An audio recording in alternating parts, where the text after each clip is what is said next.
श्रीमद् भागवत जी कथा प्रसंगની અંદર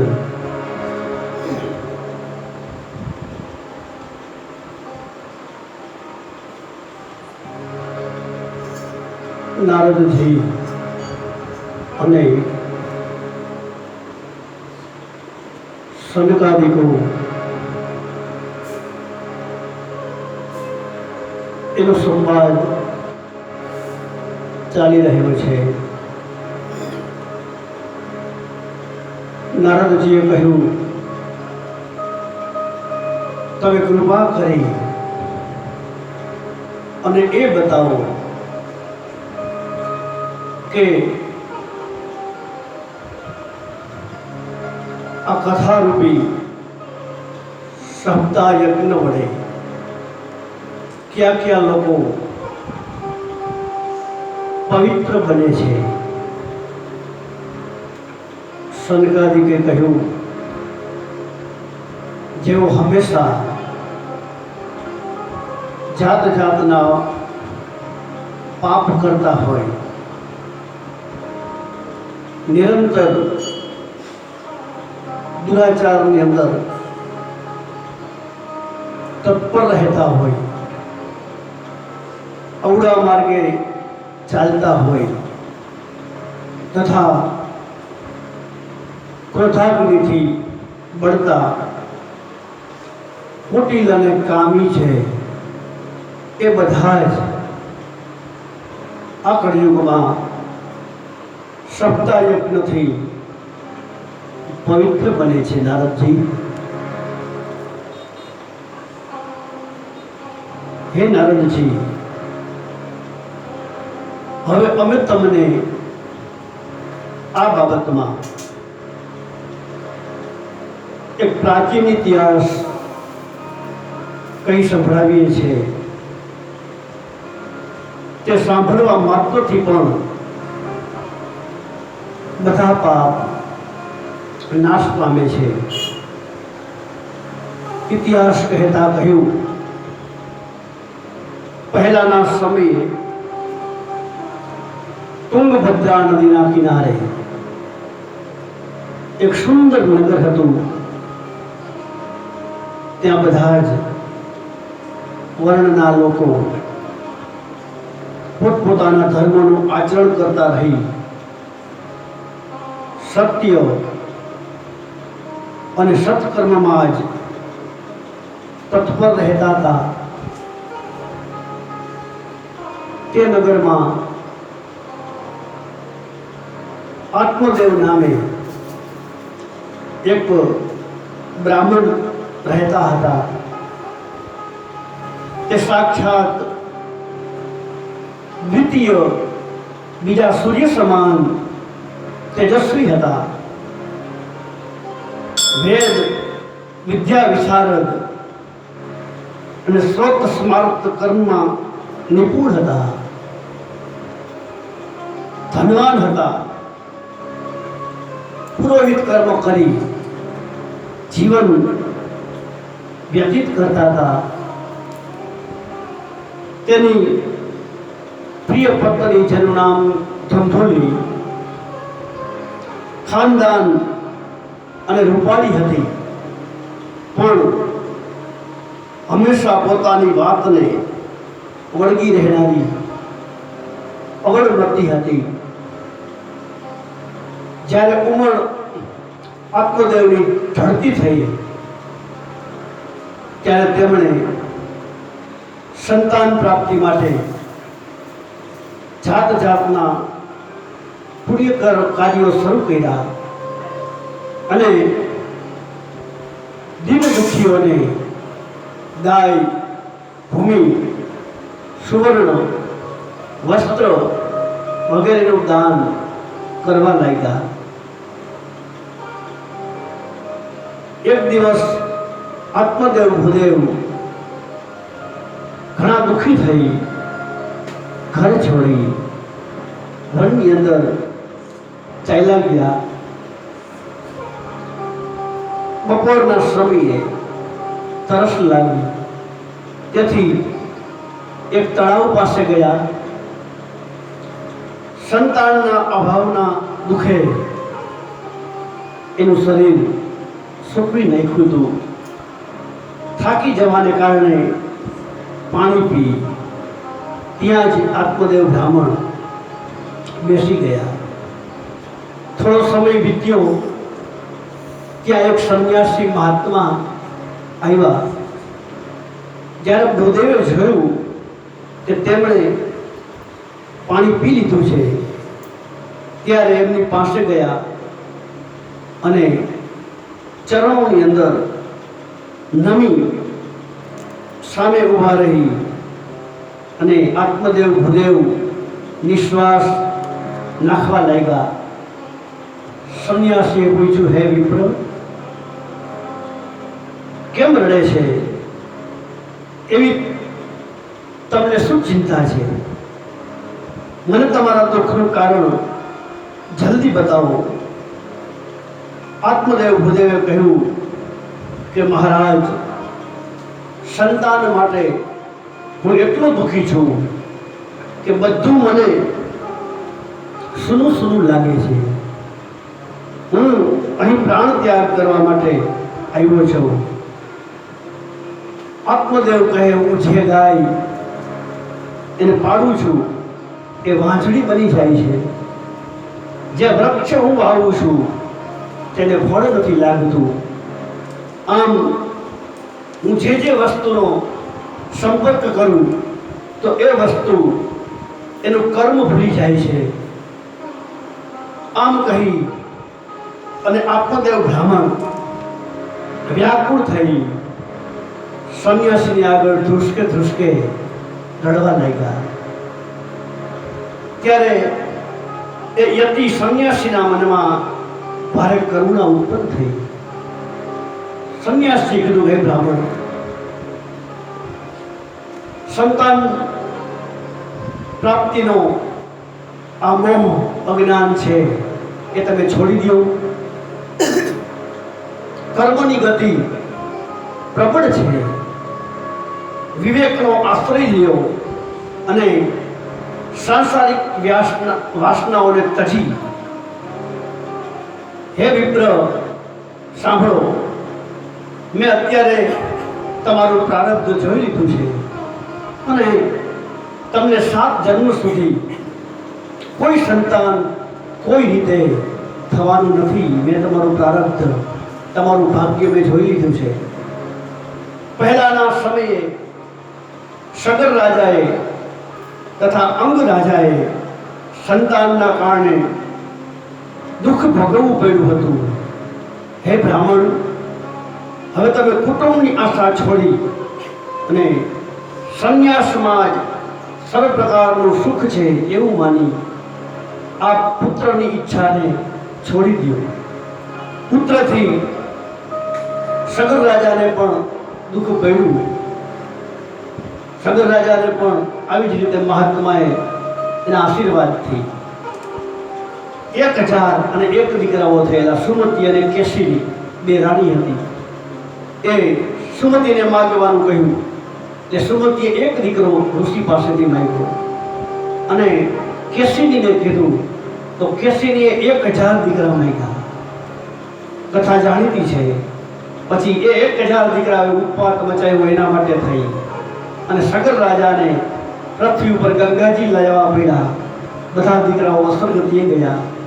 એટલે હે ભૂદેવ, સંન્યાસીએ કહ્યું, સગર રાજાને પણ દીકરાના લીધે ઘણું બધું દુઃખ ભોગવવું પડ્યું હતું અને સંતાનના કારણે અંગ રાજાને પણ દુઃખ ભોગવવું પડ્યું. અંગ રાજાનું સંતાન કોણ? અંગના દીકરા થયા વેન. એની કથા ભાગવતજીની અંદર આગળ જતા આવશે. વેન પણ બહુ મહાદુરાચારી થયો અને પછી એને મારી નાખી, એના શરીરને મંથન કરી. આ બધી કથાઓ આગળ ભાગવતજીની અંદર આવશે. તો દીકરાથી સુખ જ મળે એવું નથી લખ્યું ક્યાંય. દીકરા જો ભાગ્યમાં હોય તો જ સુખ આપે, બાકી દીકરાથી સુખ જ મળશે એવી તમારી માન્યતા ભૂદેવ બહુ ભૂલ ભરેલી છે. એના કરતાં તો નથી એમાં મજા છે. સંસારની અંદર મોહ છોડી આપ સંન્યાસ ધર્મને અપનાવી અને એની અંદર જ આપ સુખ માનો. ત્યારે ભૂદેવે સંન્યાસી મહારાજની વાત સાંભળી નહીં, એને સારી ન લાગી. ભૂદેવે કહ્યું આત્મદેવે કે હે મહાત્મા, વિવેકથી મને તમે કીધું કે વિવેક રાખો, તો વિવેકથી મને શું મળશે? મને તો ગમે તેમ થાય, પણ આ પુત્ર આપો, નહીંતર હું તમારી સામે જ શોક મૂર્છિત થઈ મારો પ્રાણ એ ત્યાગી દઈશ. આ આત્મદેવ ભૂદેવનો દ્રઢ આગ્રહ જોઈ અને સંન્યાસીએ એને એક ફળ આપ્યું અને કીધું કે હે ભૂદેવ, આ ફળ તમારી પત્નીને ખવડાવજો, તેનાથી તેને એક પુત્ર થશે. તમારી પત્નીએ 1 વર્ષ સુધી સત્ય, શૌચ, દયા, દાન, એક ટંકનું ભોજન આ નિયમ પાળવાના રહેશે. જો તે આ નિયમ પાળશે ને તો તમારું બાળક અતિ નિર્મળ થશે, સંસ્કારી થશે. આમ કહી અને આ યોગી ચાલ્યા ગયા અને બ્રાહ્મણ આત્મદેવ પોતાને ઘરે આવ્યા. પેલું ફળ હતું એ ફળ એમના પત્ની, જેનું નામ હતું ધુંધુલી, ધુંધુલીના હાથમાં આત્મદેવ મહારાજે ફળ આપ્યું અને કીધું કે યોગ્ય સમયે તમે આ ફળ આરોગજો, ખાજો, એમાંથી એક સંતાન થશે, દીકરો. આમ કહી અને પોતે આત્મદેવ ચાલ્યા ગયા. પણ આ ધુંધુલી હતી તો કુટિલ હતી, કુમતી હતી, એટલે એને રડતા રડતા પોતાની સખી બહેન પડીને કીધું કે મને ભારે ચિંતા થાય છે. ધુંધુલી કે હું આ ફળ ખાઉં, ફળ ખાવાથી મને ગર્ભ રહેશે અને એ ગર્ભને લીધે મારું પેટ વધી જશે, પછી કંઈ ખવાશે નહીં, પીવાશે નહીં, તેથી મને અશક્તિ આવી જશે. તો તું જ કહે સખી, ઘરનું કામ મારાથી કેમ થશે? અને નસીબ જોગે ક્યાંક ગામ ઉપર લૂંટારાઓ ચડી આવે તો ત્યારે હું તો ગર્ભણી હઈશ, મારાથી કેમ દોડીને ભગાશે? જો સુખદેવજીની જેમ આ ગર્ભ પેટની અંદર જ રહી જશે તો એને હું બહાર કેમ કરીને કાઢી શકીશ? અને ક્યાંક પ્રસૂતિ વેળાએ એ આડો થઈ જશે તો પછી મારું તો મરણ જ થવાનું ને. આમે પ્રસવ ટાણે ઘણી ભયંકર પીડા થાય છે. હું સુકુમાર સ્ત્રી આ પીડાને કેમ કરીને સહન કરી શકીશ? હું જો દુબળી પડી જઈશ તો નણંદ આવી અને મારી બધી માલમત્તા એ નણંદ લઈ જશે અને મારાથી સત્ય, શૌચ આ બધા નિયમો પણ પાળવા આકરા લાગે છે. જે સ્ત્રી પ્રસૂતા બને છે એને જન્મેલા બાળકના લાલન પોષણમાં ઘણું કષ્ટ પડે છે. મારું તો માનવું છે ધુંધુલીએ કે વાંજણી અથવા વિધવા સ્ત્રી જ દુનિયાની અંદર સુખી છે. જો કેટલી અવળમતીની એને આ બધા બહાના કાઢ્યા ફળ ન ખાવા માટેના, મનમાં આવા જાત જાતના કુતર્ક થતા એણે ફળ ખાધું નહીં ધુંધુલીએ. જ્યારે તે ફળ એના પતિદેવ આવીને પૂછ્યું આત્મદેવે કે તે ફળ ખાધું, ત્યારે આ ધુંધુલી છે એ પતિ પાસે ખોટું બોલી, હા પતિદેવ મેં એ ફળ ખાધું. પછી એ દરમિયાન એક દિવસ આ ધુંધુલીની બહેન ધુંધુલીની ઘરે આવી. પોતાની બહેનને ધુંધુલીએ બધી વાત કીધી અને એને કીધું કે મને તો આ બાળકમાં ચિંતા થાય છે, આ દુઃખના કારણે હું દિવસે દિવસે દુબળી પડતી જાઉં છું. બહેન હું શું કરું? એની બહેને કીધું કે મને ગર્ભ રહ્યો છે, મારે પણ શુભ દિવસો છે, મારે ત્યાં જે પ્રસંગ થશે ને બાળકનો, એની બેન કે એ બાળક હું તને આપી દઈશ, ત્યાં સુધી તું સગર્ભા હોય એમ ચૂપચાપ ઘરમાં રહેજે. તું મારા પતિને, એની બહેને કીધું કે થોડુંક ધન આપી દઈશ ને તો એ લાલચું છે, ધનની લાલચમાં એ બાળક તને આપી દેશે, મારું બાળક. આપણે આવી યોજના બનાવી જેથી લોકો એમ જ કહેશે કે આ ધૂંધુલીનું બાળક છે, આનું બાળક. ત્યાર પછી બધાને એમ થશે કે મારું બાળક છે એ 6 મહિનાનું થઈ અને મરી ગયું એવું હું જાહેર કરીશ. એની બહેન કહે, હું દરરોજ તારા ઘરે આવી અને આજે મારું બાળક છે એનું હું લાલન પાલન કરતી રહીશ. અત્યારે તું આની કસોટી કરવા માટે આજે ફળ તને તારા પતિ આપ્યું ને, એ ફળ તું ગાયને ખવડાવી દે.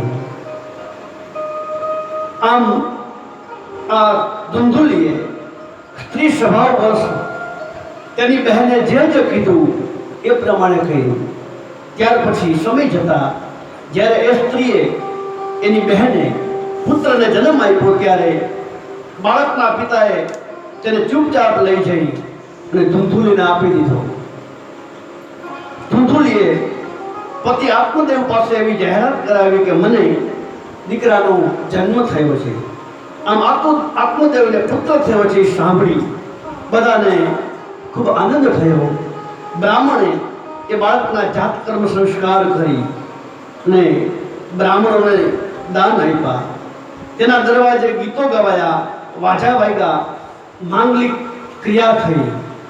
ધૂંધુલીએ પોતાના પતિને કીધું કે પતિદેવ, મારા થાનની અંદર દૂધ નથી આવતું અને વળી ગાય જેવા અન્ય પ્રાણીના દૂધથી આ બાળકનું પોષણ હું કેમ કરીને કરીશ? મારી બહેનને હમણાં જ ધૂંધુલી કે દીકરાનો જન્મ થયેલો, એનો દીકરો મરી ગયો છે, તો આપણે મારી બહેનને આપણી ઘરે બોલાવી લઈ તો, જેથી કરી અને એ આ બાળકનું લાલન પાલન, એને ધવડાવવાનું એ બધું મારી બહેન કરશે. પુત્રના રક્ષણના હેતુથી આત્મદેવે ધૂંધુલીની વાત સાથે સંમત થઈ અને ધૂંધુલીની બહેનને પોતાની ઘરે બોલાવી લીધી. આ માતા ધૂંધુલીએ આજે દીકરો જન્મેલો, એનું નામ ધુંધુકારી એવું પાડ્યું. ત્યાર પછી 3 મહિના વીત્યા પછી ફળ જે ગાયને ખવડાવેલું હતું એ ગાયને પણ મનુષ્ય આકારે એક બાળકને ગાય પર જન્મ આપ્યો. એ બાળક સર્વાંગ સુંદર, દિવ્ય, નિર્મળ અને સુવર્ણ પ્રભાવવાળો હતો. એને જોઈ બ્રાહ્મણ આત્મદેવને ઘણો આનંદ થયો. એને પોતે જ એના બધા સંસ્કાર કર્યા. લોકોને આશ્ચર્ય થયું અને આ બાળકને જોવા માટે બધા આવ્યા. બધા પરસ્પર વાતો કરવા લાગ્યા કે જુઓ તો ખરા, આ આત્મદેવનો અત્યારે કેવો ભાગ્યનો ઉદય થયો. કારણ કે કેવી કૌતુકની વાત છે કે ગાયને પણ આવો દિવ્ય રૂપ મનુષ્યનો બાળક હોય એવું બાળક ગાયને પણ જન્મ્યું. નસીબ જોગે આ ગૂઢ રહસ્ય કોઈ જાણી શક્યું નહીં. એ બાળકના ગાયના જેવા કાન જોઈ, કાન મોટા હતા એટલે આત્મદેવે એનું નામ ગોકર્ણ એવું રાખ્યું. ગો કહેતા ગાય, કર્ણ કહેતા કાન. આમ આ બાળકનું નામ ગોકર્ણ રાખવામાં આવ્યું. બધા લોકો આ આત્મદેવના ભાગ્યને વખાણવા માંડ્યા કે જુઓ તો ખરા કુદરતની કળા. જ્યારે નહોતું સંતાન ત્યારે એની આ એક પણ દીકરો નહોતો અને આજે જ્યારે પરમાત્માએ કૃપા કરી તો આત્મદેવને ત્યાં 2 ગાયો પણ દીકરાને, બાળકના દીકરાને જન્મ આપ્યો અને એની પત્ની ધૂંધુલીએ પણ બાળકને જન્મ આપ્યો. 2 દીકરાનો આનંદ આત્મદેવને મળ્યો. કેટલોક સમય વીતતા બંને બાળક યુવાન થયા. ગોકર્ણ મોટો પંડિત અને જ્ઞાની થયો, કારણ કે સંતની પ્રસાદી હતી, ફળ સંતે આપેલું હતું. ગોકર્ણ મોટો જ્ઞાની થયો અને ધુંધુકારી છે એ મહાદુષ્ટ પાઈકો. ચોરી કરવી, બધા લોકોનો દ્વેષ કરવો, એનો સ્વભાવ હતો. છાનામાના બીજાઓના ઘર પાડતો હતો, બીજાઓના બાળકોને રવાડવા ખોળામાં લેતો અને પછી કૂવાની અંદર જઈ અને આ ધંધુકારી નાખી દેતો હતો. વેશ્યાઓના કુસંગને કારણે પોતાના પિતાનું બધું ધન વેડફી માર્યું. એક દિવસે એ માતા પિતાને માર મારી ઘરના બધા વાસણ પણ ધંધુકારી ઉઠાવી ગયો. આ રીતે જ્યારે બધું ધન ખલાસ થયું ત્યારે એના પિતા આત્મદેવ આક્રમણ કરવા લાગ્યા. કરે રે, આના કરતાં તો આની માં વાંજણી રહી હોત તો સારું હતું. આવા દીકરા વગર અમે ક્યાં એમને હતા. આમ આત્મદેવને પશ્ચાતાપ થયો. આ રીતે આત્મદેવને બહુ પશ્ચાતાપ થયો કે કુપુત્ર ખરેખર દુઃખદાયી હોય છે. સુપુત્ર હોય તો ઠીક છે, એ તો કુપુત્ર થાય તો એ ખરેખર દુઃખદાયી છે. આત્મદેવ કહે અવશ્ય આ દીકરાના હિસાબે મારે હવે જીવવું દયનું પડ્યું છે. તે જ સમયે પરમ જ્ઞાની ગોકર્ણજી જે ગાયનું સંતાન હતા એ આત્મદેવ પાસે આવ્યા અને એમણે પિતાને વૈરાગ્યનો ઉપદેશ આપીને સમજાવ્યા. તેમણે કહ્યું કે પિતાજી, આ સંસાર અસાર છે. તમે પિતાજી, આ સંસાર અસાર છે, અત્યંત દુઃખરૂપ છે, મોહની અંદર નાખનારો છે. કોનો પુત્ર, કોનું ધન, સ્નેહ રાખનાર મનુષ્ય રાત દિવસ દીપકની જેમ બળતો રહે છે. સુખ નથી તો ઇન્દ્રને અને નથી તો ચક્રવર્તી રાજાને પણ. સુખ તો છે માત્ર વિરક્ત એકાંત જીવી મુનિને. આ મારો પુત્ર છે. આ અજ્ઞાન મોહ છોડી દો, મોહથી નરક મળે છે. આ શરીર તો નાશ પામવાનું જ છે, તેથી સર્વ કાંઈ છોડી અને પિતાજી તમે વનની અંદર જાઓ. ગોકર્ણ મહારાજે આત્મદેવ ભૂદેવને સરસ મજાનો ઉપદેશ કર્યો કે કોના છોરું, કોના દીકરા.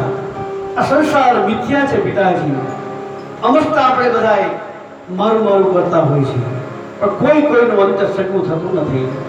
દીકરો બાપનો નથી, બાપ દીકરાનો નથી, પત્ની પતિની નથી, પતિ પત્નીનો નથી. અંતે કોઈ કોઈનું સગું દુનિયાની અંદર છે જ નહીં પિતાજી. સાચી વાત છે ને? દાસ ધીરો સરસ મજાના ભજનો છે ને લેખા. એ દાસ ધીરા એક સરસ મજાની આવી બોધ આપતી રચના રચી છે. દાસ ધીરાએ ભજનની અંદર કીધું ને, શું કીધું?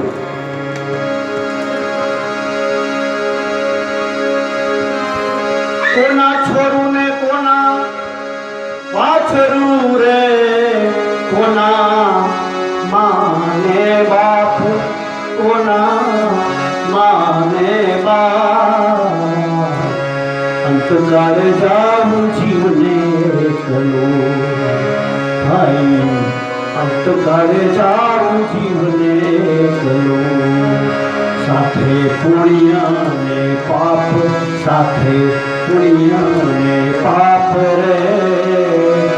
જેતે હરિનો રસ પીએ એ ભાઈ, જેતે હરિનો રસ પીએ.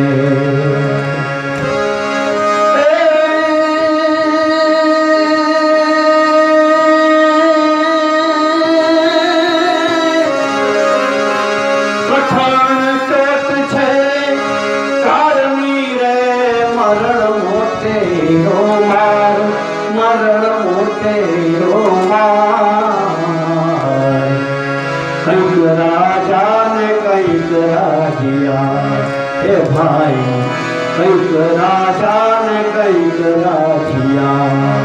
છોડી ચાલ્યા સંસાર, મેલી હાયલા સંસાર રે. જેતે હરિનો રસ પીએ. દાસગીરાએ કીધું કે અંતકાળે તો બધાને એકલું જ જવાનું છે, કોઈ કોઈનું સગું થતું નથી. સાથે આવશે તો શું? દાસજીરાએ કીધું પુણ્ય અને પાપ આ બે વસ્તુનો જીવને સંગાથ છે, બાકી કોઈ સંસારી જીવનો સંગાથ જીવને અંતે મળતો નથી. અને કાળની ચોટ છે ને એકદમ કઠણ છે. હા, કાળની ચોટ બહુ કઠણ છે. અને મરણરૂપી મોટો માર હોય ને તો એ મરણનો માર છે. દુનિયામાંથી બીજો કોઈ મોટો માર નથી, દાસજીરો કહે. અને દુનિયામાંથી કેટલાય રાજા અને કેટલાય રાજા હતા, એ રાજ મૂકી મૂકીને હાલ્યા ગયા ને કોઈ ભેગું લઈ ગયા. કચ્છની અંદર દાદા મેઘરણ સાહેબ થઈ ગયા. લાલીઓ અને મોતીઓ, એક ગધેડો અને કૂતરો લઈ અને રણની અંદર જે કોઈ દિન દુખિયા હોય, પાણીથી કે ભૂખથી એ દુઃખી થતા હોય, એ બધા આ બે લાલીઓ અને મોતીઓ દ્વારા મેઘરણ સાહેબ સેવા કરે. એ મેઘરણ સાહેબે કચ્છી ભાષાની અંદર ઘણી બધી સાખીઓ લખી છે. એમાં એક સાખી સરસ મજાની એને કચ્છી ભાષામાં લખી. શું લખ્યું? મેઘરણ સાહેબે કીધું કે કંઈક ખંડલ, કંઈક ખટ્ટા, કંઈક મઠા અને सरगापुर की वाट में मैं गठड़ी वाला न दठा. એને કીધું કે મેં સ્વર્ગની વાટમાં ઘણા બધા એ આળસુ હતા એવાને જતા જોયા, ઘણા કોઈ તેજ હતા ઝડપી એને મેં જતા જોયા, પણ મેં બધાને જતા જોયા ને મેઘરણ સાહેબે, પણ એમાં કોઈની પાસે હાથમાં ગઠડી એટલે કે પોટલું હોય એવું મેઘરણ સાહેબ કે મેં જોયું નહીં. બધાય એમને હાથે પગે જતા હતા, બધા સ્વર્ગના રસ્તે. અંતે દાસજીરાએ કીધું કોઈ કામ નથી આવતું. દાસજીરાએ આ રચના રહી ને તો એનો પણ સરસ મજાનો ઇતિહાસ છે. દાસજીરાએ આ રચના ક્યારે રહી? દાસજીરો બ્રાહ્મણ હતા જ્ઞાતિએ અને પોતાના લગ્ન માટે થઈ એના માતા પિતાએ વિચાર કર્યો, પણ દાસજીરો તો ભક્ત હૃદય હતો. એને કહ્યું કે માં, પિતાજી, મારે લગ્ન નથી કરવા, સંસારની અંદર મને રસ નથી. ત્યારે પરાણે એને બહુ લાંબો ઇતિહાસ છે. પરાણે દાસધીરાને લગ્ન માટે તૈયાર કર્યા, પણ દાસધીરાએ શરત મૂકી કે પિતાજી, હું લગ્ન કરીશ, પણ મારી એક શરત છે. શું? મારે ત્યાં એક સંતાન થશે એટલે હું તરત જ વૈરાગ્ય લઈ અને હું ભેખ લઈ અને ચાલતો થઈ જઈશ સંસાર મૂકીને. મને રોકશો તો નહીં ચાલે. ભલે માતા પિતા કે એક સંતાન થાય તો આપણે વારસદાર મળી જાય, આવી આશાએ દાસજીરાના લગ્ન થાય છે. અને પછી શરત મુજબ એક સંતાન થયું, દીકરો થયો. તો એ દીકરો થતાં જ એ દાસજીરો પોતે સંસાર છોડી અને વૈરાગ્ય લઈ અને પોતે ભેખ લઈ દાસજીરો ચાલી નીકળ્યા ઘરેથી. અને પોતે દાસજીરો ચાલી નીકળ્યા. આ એનો દીકરો હતો એ ધીમે ધીમે મોટો થવા લાગ્યો. આમ કરતા કરતા 25 વર્ષના વાળા વહી ગયા અને દાસજીરાને એમ થયું કે લાવવું, આજ મને 25 વર્ષનો સમય થયો, મારા કુટુંબને મેં છોડ્યા, લાવને કુટુંબ યાત્રા કરવા માટે હું મારા ગામની અંદર પાછો જાઉં, હું મારા કુટુંબીઓને મળું. કારણ કે સાધુ થઈ ગયા પછી અમુક સમય આવે ને, એમના ગુરુ મહારાજ એમની જમાત એમની આજ્ઞા આપે ને ત્યારે એ કુટુંબ યાત્રા માટે આવી શકે. આવું આ સંન્યાસનો નિયમ છે. એને થયું કે લાવ ને હું મારા કુટુંબને મળવા માટે જાઉં. દાસજીરો 25 વર્ષ પછી પોતે પોતાના ગામમાં પાછા આવે છે. તો પાછા આવે છે તો એને જોયું તો ગામના ભાગોળે શમશાન હોય છે. શમશાનની અંદર બધા ડાઘુઓ એ ભેગા થયેલા અને શમશાનની અંદર ચિંતા બળી રહી છે, ચિંતા બળબડાટ બળી રહી છે. દાસજીરા ત્યાં ગયા ભેખની અંદર જ. દાસજીરાએ ત્યાં જઈ અને બધા ડાઘુ હતા એને પૂછ્યું કે ભાઈ આ કેનું મરણ થયું? કોઈ યુવાન મરણ થયું હોય એવું લાગે છે.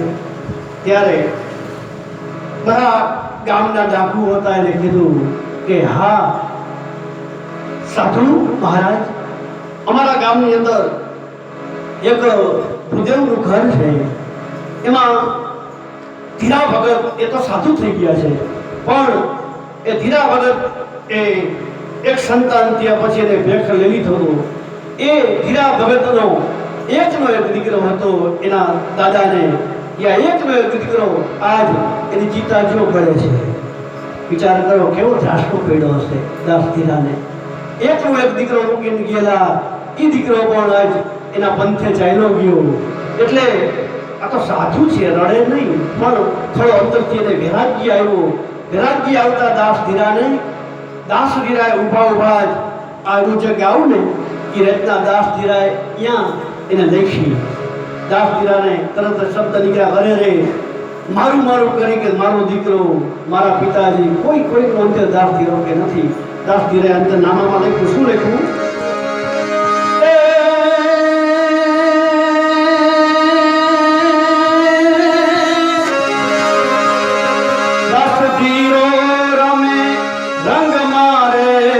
રમે દિવસ ને રાત, રમે દિવસ ને રાત. મારું રે તમે શું કરો એજી ભાઈ, મારું રે તમે શું કરો.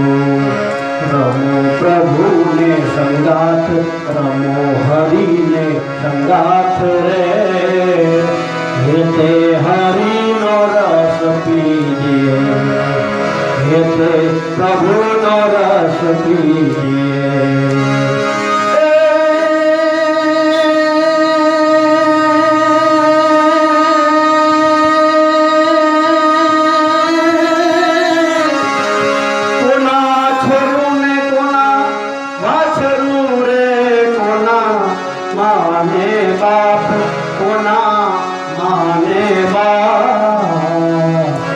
અંતકાળ જાઉં જીવને કરું એજી ભાઈ, અંતકાળ જાઉં જીવને કરું.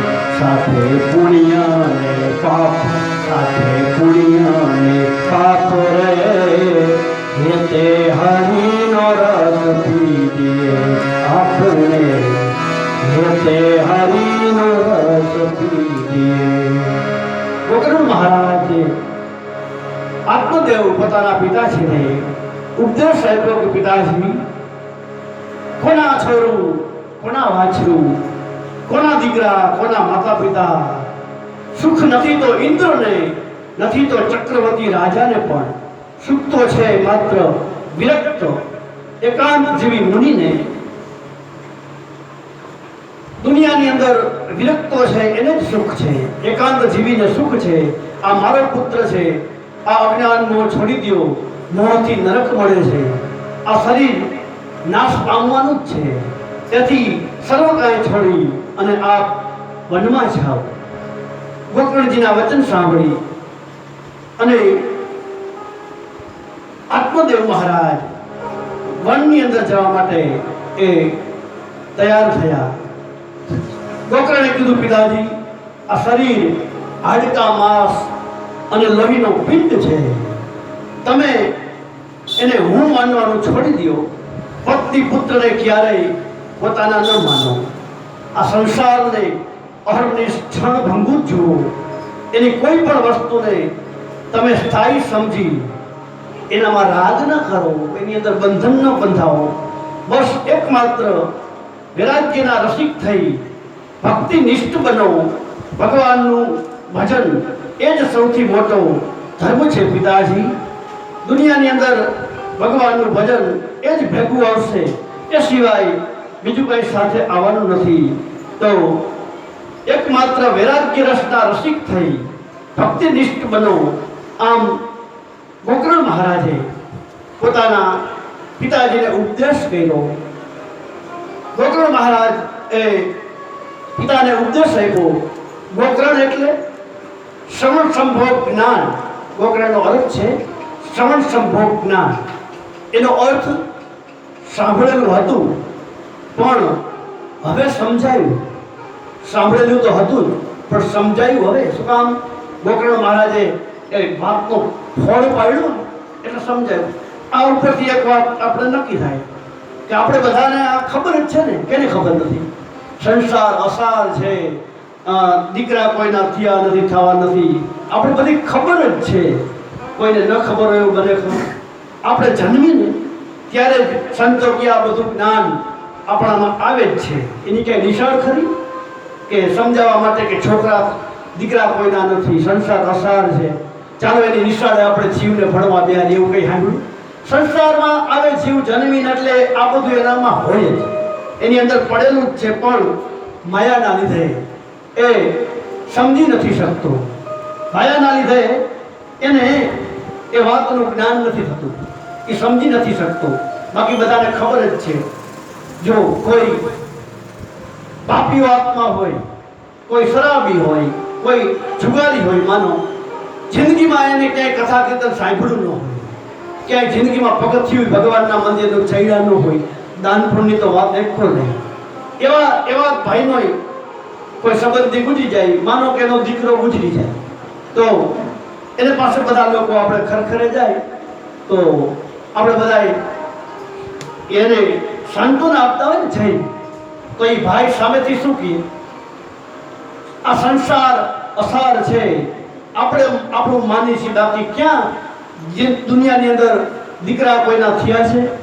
જો બધું એવી પોપટ જેવી આ ભાઈ વાતો કરતા આપણે આશ્ચર્ય લાગે કે આ ક્યાંય મંદિર ચડ્યો નથી, કોઈની કથા કીર્તનમાં ગયો નથી, અને એને આટલું બધું જ્ઞાન ક્યાંથી સંસાર અસાર છે. પણ કહેવાનું કે જન્મ થાય ને એના ભેગું ટોરમાં આ બધું જ્ઞાન માણસને ભગવાને આપી દીધેલું છે. પણ માયાનું પડર આવે એટલે જીવ આ બધું ભૂલી જતો હોય છે. હાડ વાસ ચામડાનું બનેલું આ શરીર, ગોપકર્ણ મહારાજે કીધું કે પિતાજી એને છોડી દો. પુત્ર પરિવાર, દેહ, ગેહની આસક્તિ ને છોડો, જગતને ક્ષણ ભંગુર માનો, વૈરાગ્ય રાગ રસિક થાઓ, ભક્તિ નિષ્ઠ બનો. કોણે કીધું? સાંભળેલા જ્ઞાને. સાંભળ્યું તું પણ સમજાયું આજે, કારણ કે ફરીથી તાજું થયું અને પોતાની ઉપર ઘા લાગ્યો ને ત્યારે આપણે કહેવાય ને કે લોઠું ગરમ થાય ને ત્યારે જ વળે. ગરમ થયા ભેગો ઘા મારી દો ને કોઈ લોઠું પડી જાય, ત્યારે લોઠું ગરમ થયું છે અને વીતી ગયું છે. એટલે ગોકર્ણ મહારાજની સલાહ હતી એને બરાબર લાગી. ત્યારે ઉપદેશ આ સમયે સાંભળેલું હશે ને તો સમય આવ્યો કામ આવશે. ગોકર્ણ મહારાજના આત્મદેવ મહારાજ સાંભળેલું તો હતું જ, એનામાં જ્ઞાની હતા, જ્ઞાન તો હતું જ, એટલે આજે એને કામ આવ્યું. જુઓ ફરીથી પાછું યાદ દેવડાવતા એટલે કામ આવ્યું. પણ સાંભળેલું જ ન હોય તો કામ આવતું નથી. આ ઉપદેશ સમય આવ્યો કામ આવશે. જો સાંભળેલું હશે ને કથા કીર્તન તો સમય આવશે ત્યારે આપણે કોઈને સલાહ દેવાની જરૂર નહીં પણ આપણને કામ આવશે સાંભળેલું. આમ ધર્મમ ભજસ્વ સતત ત્યજ્ય લોક ધર્મામ સેવત્સ્વ સાધુ પુરુષામ જહિતામ કૃષ્ણામ અન્યસ્ય દોષ ગુણનું ચિંતનમ સ્વમુખ્ય એવા કથારસમહો નિદ્રામ પીવત્વમ. એટલે જો સાંભળેલું હશે, પિતાજી ગોકર્ણ મહારાજે કીધું કે હવે ધર્માચરણ કરો, સાધુ પુરુષોનો સંગ કરો અને કામ અને તૃષ્ણાને તમે છોડી દો. હવે આ ઉંમરમાં તમે કામ અને તૃષ્ણા બધું છોડી દો, સાધુ પુરુષોનો સંગ કરો અને તૃષ્ણાને છોડી અને આપ આવા સંસારને પણ છોડી દો. શંકરાચાર્ય મહારાજે પણ આપણે ચરપટપંજી શ્લોક ચરપટપંજીના ગાયા ને એમાં શંકરાચાર્ય મહારાજે પણ આ જ વાત કરી છે. શંકરાચાર્ય મહારાજે શું કીધું છે?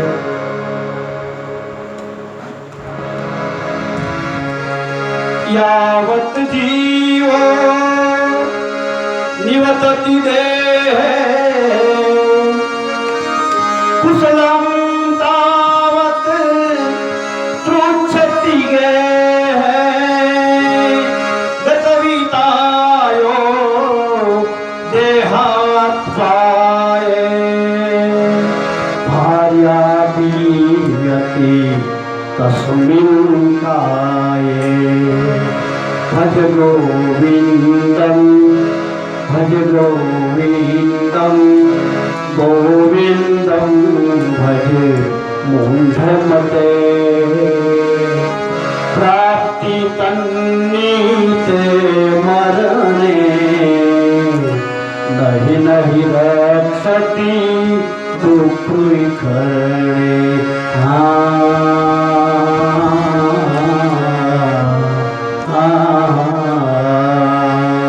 શંકરાચાર્ય મહારાજે કીધું કે જ્યાં સુધી જીવ છે શરીરમાં ત્યાં સુધી કોઈ કુશળતાના સમાચાર પૂછશે, જીવ જતો રહ્યો અને મળતું બની ગયું અને માણસો આભળવા આવે ત્યારે પછી ભોઈ લીધું હોય એ મળદાને પછી કોઈ સમાચાર પૂછે મળદાના કે કેમ સૂતા છો, મજામાં છો ને, કેમ દેખાતા નહોતા, તમને ગરમી થાય છે, पंखो करूं, फिर मुर्दे को न गर्मी लगती है न सर्दी लगती है। अरे प्राण निकली जाए પછી તો એ શરીરથી એની પત્ની પણ બાજુમાં જતા ડરે છે, ડરે ને દૂર એકાંતમાં કોઈ રહેતું હોય, જંગલની અંદર પતિ પત્ની બે જણા રહેતા હોય, ઝૂંપડું બાંધી અને પતિના સાનિધ્યમાં પત્ની અભયનો અનુભવ કરતી હોય કે ભલે અમે એકલા હોય પણ મારો પતિ